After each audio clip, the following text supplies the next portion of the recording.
Hello everyone, welcome to Naira study. अब आप सब कैसे हैं? आई होप कि आप सभी अच्छे होंगे और अपनी पढ़ाई बहुत अच्छे से कर रहे होंगे, यही उम्मीद करती हूँ। और आप लोग क्लास कंटिन्यू अटेंड कर रहे होंगे। फ्रेंड्स, आज के वीडियो लेक्चर में कंबाइन ईच सेंटेंस इनटू ए कंपाउंड सेंटेंस, इसके बारे में डिस्कस करेंगे। ये पार्ट सेकेंड है।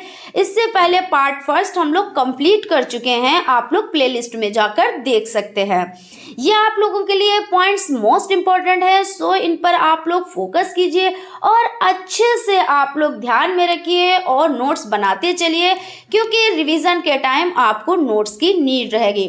और अगर फ्रेंड्स आप लोगों को टाइम नहीं मिल पाता है, कुछ वर्किंग होते हैं जो वर्क करने के बाद जैसे जॉब पे जाते हैं उसके बाद में स्टडी करते हैं, तो उन लोगों के लिए या आप लोग को और भी जैसे घर में बहुत लोग रहते हैं उनको टाइम नहीं मिल पाता है, तो उन लोगों को अगर नोट्स चाहिए तो आप लोग हमारे टेलीग्राम चैनल से जुड़ जाएं, जहां पर आपको फ्री पीडीएफ नोट्स प्रोवाइड हो जाएंगे। ठीक है ना?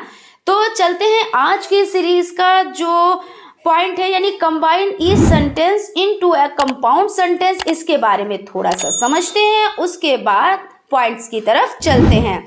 तो कंजक्शन मतलब क्या होता है? तो कंजक्शन का मतलब होता है एक वाक्य को दूसरे वाक्य से जोड़ते हैं, जो कंजक्शन है। और कई वीडियोस में हम इस पर डिस्कस कर चुके हैं, लेकिन ये आपके लिए इम्पोर्टेंट पॉइंट्स हैं, इसलिए अगर आप समझे तो प्रैक्टिस सेट समझ के आप लोग इसको समझे, या एग्जाम में बार बार पूछे जाते हैं, इस तरह से ये हो जाता है। तो इसमें समझ लेते हैं, जैसे एंड और बट। परंतु जैसे एंड का मतलब क्या होता है? एंड मतलब और होता है। बट मतलब क्या होता है? परंतु होता है। आल्सो भी और एज विल एज तथा या, यानी एज विल एज का मतलब क्या होता है? तथा या और। बोथ डैश डैश एंड दोनों के लिए। और not only dash dash but, तो ऑल्सो डॉट डॉट की जगह पर कुछ और भी लिखा जाता है। जैसे कि यहाँ पे समझ लेते हैं कि जब लिखा होता है not only dot dot but also, तो यहाँ पे क्या है? डॉट डॉट की ये जो जगह है आपकी, यहाँ पर कुछ और भी लिखा जाता है, इसके बारे में अभी डिस्कस करेंगे। तो नॉट ओनली का मतलब क्या होता है? ना केवल। नॉट ओनली मतलब ना केवल। और आपका हो जाता है बट आल्सो, तो बट आल्सो मतलब बल्कि, और बीच में कुछ और भी है, इसके बारे में अभी समझेंगे। उसके बाद देख लेते हैं कि इधर या तो और या, अब इसके बीच में भी डैश डैश होता है। उसके बाद नेदर यानी नॉर, डैश डैश नॉर, या नेदर और डैश डैश के बाद नॉर। तो नेदर मतलब क्या होता है? ना तो, और नॉर मतलब क्या होता है? ना। और यट की अगर बात की जाए तो यट का मतलब क्या होता है? तो यट मतलब होता है फिर भी। और वाइल मतलब जबकि, है ना। अदरवाइज अन्यथा।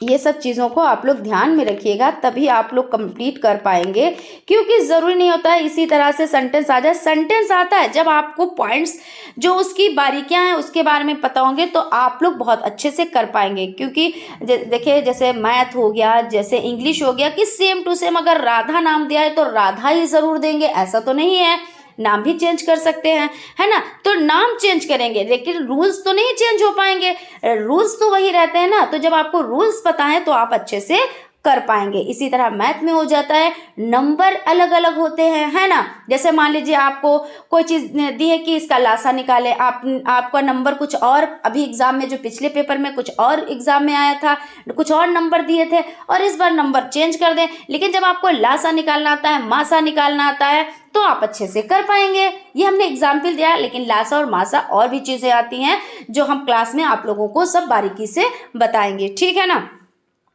तो इस तरह से हो जाता है। फिर उसके बाद समझ लेते हैं कि जो हमारा फर्स्ट पॉइंट है उसको समझ लेते हैं। The sun rose the fog dish disappeared, यानी यहाँ पे क्या है, सूर्य निकलता, कोहरा हट गया। जैसे सूर्य निकला वैसे ही क्या हुआ, तो कोहरा हट गया। फॉग मतलब क्या होता है, तो कोहरा होता है। भाव नहीं बदलना चाहिए। अब इसमें देखिए क्या है, भाव नहीं बदलना चाहिए। एक ही सेंटेंस में कई तरह से किया गया है। इसमें हम कई तरह से बना सकते हैं इसको, मगर क्या है, सिर्फ भाव नहीं बदलना चाहिए। सिर्फ क्या मतलब, भाव ही नहीं बदलना चाहिए। तो the sun rose and the fog disappeared, यानी सूर्य निकला और कोहरा हट गया। एंड मतलब क्या, और, तो यही तो आपका सेंटेंस बनता है कि सूर्य निकला और कोहरा हट गया। तो यहाँ पे आप एंड का यूज करेंगे। उसके बाद आपका हो जाता है he is a fool, he is a dishonest person, यानी यहाँ पे क्या कह रहे हैं, ही इज अ फूल यानी वो बेवकूफ है, he is a dishonest person वो डिसऑनेस्ट पर्सन है, तो he is fool and a dishonest person हो जाता है। इस तरह से भी आप इसको बना सकते हैं, या he is a fool as well as a dishonest, यानी क्या कह रहे हैं कि वो फूल है मतलब बेवकूफ है और डिसऑनेस्ट भी है ना। तो इस तरह से आप इसको बना सकते हैं। उसके बाद he is not only a fool but also a dishonest, यानी सिर्फ वो बेवकूफ़ ही नहीं है और डिसऑनेस्ट भी है, यानी ईमानदार भी नहीं है और बेवकूफ़ तो है ही है। He is both a fool and a dishonest person. तो इसमें से आप किसी भी तरह से आप बना सकते हैं, और आप he is fool and a dishonest person इस तरह से भी बना सकते हैं। उसके बाद है आपका point, he is sad, he is hopeful, यानी वो निराश है बट उसे आशा है, लेकिन उसे आशा है, मतलब वो निराश तो है, सैड तो है, दुखी तो है, लेकिन उसे क्या है, उसे आशा है। He is sad but hopeful, hopeful यानी क्या है कि वो निराश है लेकिन उसे आशा है, तो यहाँ पे बट का यूज होगा। Wise man love truth, fools does not love it, यानी बुद्धिमान लोग सच्चाई से प्रेम करते हैं जबकि मूर्ख लोग नहीं करते हैं। यहाँ पे किसका यूज होगा, यहाँ पे वाइल का, जबकि के लिए क्या यूज करेंगे, तो जबकि के लिए यूज करेंगे वाइल। तो जब आपको सेंटेंस पता होगा, उसकी हिंदी पता होगी, आप सेंटेंस को समझेंगे कि आखिर कह क्या रहा है, तब आप इसको कर पाएंगे। तो यहाँ पे वाइल का यूज करेंगे। Wise man love truth while fools dishonest love it. Work hard you will fail, यानी क्या कह रहे हैं, कठिन परिश्रम करो अन्यथा तुम फेल हो जाओगे। तो अन्यथा तुम फेल हो जाओगे, अन्यथा मतलब क्या है, तो वर्क हार्ड अदरवाइज, है ना। अदरवाइज क्या होता है, अदरवाइज यू विल फेल, अन्यथा तुम फेल हो जाओगे। तो यहाँ पे आपका अदरवाइज आएगा। उसके बाद आपका पॉइंट हो जाता है वर्क हार्ड गो एल्सवेयर, यानी वर्क हार्ड और गो एल्सवेयर। अब यहाँ पे और का यूज क्यों हुआ है, तो इसको भी देख लेते हैं। तो यहाँ पे आपका कहते हैं कि कठिन परिश्रम करो वरना कहीं और चले जाओ। क्या कह रहे हैं, कहीं और चले जाओ, तो कहीं और चले जाओ वरना, है ना, कठिन परिश्रम करो वरना कहीं और चले जाओ। तो और या, वरना या, है ना, तो यहाँ पे और का यूज हो जाएगा। उसके बाद आपका हो जाता है he was found guilty he was punished, वह दोषी पाया गया उसे दंड दिया गया। जब वो दोषी पाया गया तो उसे क्या किया गया, उसे सजा दी गई, उसे दंड दिया गया। तो he was found guilty so he is was punished, यानी सो ही इज वॉज, अतः उसे क्या किया गया, उसे सजा दी गई, है ना, कि वो दोषी पाया गया इसलिए उसे दंड दिया गया। उसके बाद आपका हो जाता है मैक हैज, क्या कह रहे हैं यहाँ पे, तो यहाँ पे कह रहे हैं make haste you will miss the train, make haste जल्दी करो तुम ट्रेन मिस कर दोगे, यानी वरना तुमसे ट्रेन छूट जाएगी, तुम ट्रेन को छोड़ दोगे या तुम ट्रेन मिस कर दोगे, है ना, यही तो है, इसका अर्थ यही तो निकल रहा है। तो मैक हैज अदरवाइज, अदरवाइज यानी वरना तुम ट्रेन को क्या करोगे, तुम ट्रेन को मिस कर दोगे, तुमसे ट्रेन छूट जाएगी। Make heads otherwise you will miss the train. He is poor he is honest. वह गरीब है, वह ईमानदार है। देखिए, गरीबी अलग चीज है, ईमानदारी अलग चीज है, अमीरी अलग चीज है, बेईमानी अलग चीज है। कोई अमीर है तो कोई ज़रूरी नहीं कि वो ईमानदार ही हो, कोई गरीब है तो ज़रूरी नहीं कि वो बेईमान ही हो, क्योंकि गरीबी और ईमानदारी दो अलग अलग चीज़ें हैं। क्यों, गरीब इंसान का ईमानदार नहीं हो सकता है ना, या अमीर इंसान बेईमान नहीं हो सकता। अमीर इंसान भी बेईमान हो सकता है, ईमानदार भी हो सकता है, और गरीब इंसान भी ईमानदार हो सकता है और बेईमान हो सकता है। दोनों तरह से है, इसमें पैसे का कोई काम नहीं है। ईमानदारी वो तो अपने गॉड गिफ्टेड होती है, और इंसान खुद से वो जैसा होता है वैसा बनता है ना।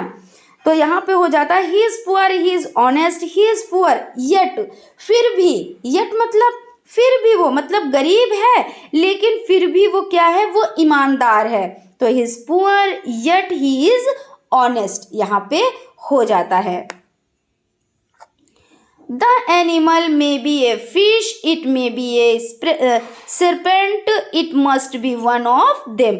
यानी क्या कह रहे हैं, एनिमल मछली हो सकती है, यानी जो यहाँ पे जानवर बता रहे हैं द एनिमल में भी, तो मछली हो सकती है, या मे भी मतलब हो सकता है, या एक सांप या रेंगने वाला कोई जीव हो सकता है, या दोनों में से कोई हो सकता है। यानी या तो एक मछली हो सकती है, या मतलब या तो एक सांप हो सकता है, या रेंगने वाला कोई जीव हो सकता है। तो यहाँ पे क्या करेंगे, या तो के लिए क्या यूज़ करेंगे, अभी डिस्कस किया था, फिर से कर लेते हैं। या तो के लिए इधर और, अदर और, ETHER। और ना तो के लिए क्या यूज़ करेंगे, तो ना तो के लिए नेदर नॉर, यहाँ पे प्लस का निशान ये आपका इक्वल है, ठीक है ना, NEITHER, नेदर नॉर। आप ये तो या तो और ना तो यहाँ पे क्या यूज़ होगा, तो यहाँ पे आपका दर मे बी ए फिश और the animal other may be a fish और ए सरपेंट आपका हो जाता है। तो आई होप आप लोगों को चीज़ें अच्छे से समझ में आई होंगी। आप लोग इसके नोट्स बना लें, अच्छे से रिवीजन करें, चीज़ों को समझें, और इसी तरह के सेंटेंस एग्जाम में आपके बनते हैं। तो फ्रेंड्स, आई होप आप लोगों को सेशन अच्छा लगा होगा। अगर सेशन अच्छा लगा है तो प्लीज़ एक लाइक ज़रूर करें, और हो सके तो अपने फ्रेंड्स में भी वीडियो को ज़रूर शेयर किया कीजिए, क्योंकि शेयर करने से क्या होता है, उनको भी बेनिफिट मिलता है, और मैं भी आप लोगों को अपना 100% देती हूँ। हैंड राइटिंग नोट्स लेकर आती हूँ, तो बहुत मेहनत लगती है। तो आप लोग शेयर करें, अपना एक परिवार आगे बढ़ाएं, क्योंकि क्या होता है कि जब आप शेयर करेंगे तो लोग ज़्यादा से ज़्यादा जुड़ेंगे, तो और भी ज़्यादा से ज़्यादा जितना अच्छा हो सकेगा हम आप लोगों के लिए उतना अच्छा और भी करेंगे। और वैसे भी हम अपना 100+ ही देते हैं, ठीक है ना। तो आप लोगों का भी फ़र्ज़ बनता है कि आप 100+ ही हमें भी दीजिए। तो फ्रेंड्स, मिलते हैं नेक्स्ट क्लास में। तब तक आप लोग अपना ख्याल रखें, और अगर चैनल पर नए हैं तो चैनल को सब्सक्राइब कर लें, और बेल आइकन को भी ज़रूर प्रेस कर लें। Thank you.